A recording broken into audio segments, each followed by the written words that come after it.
भूख लगी। अब मैं इसमें तेरे को क्या बना के दूँ? स्प्रिंग पोटेटो खाएगा? Spring potato.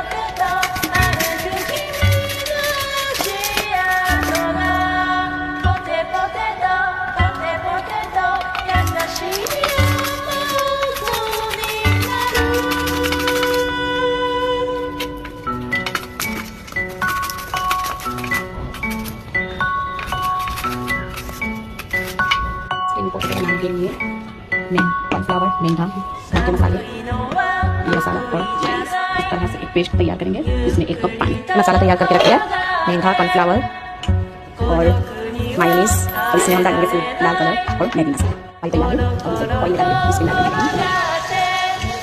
ये मेरे स्प्रिंग पोटेटो रेडी है मायोनीज के साथ। Yummy.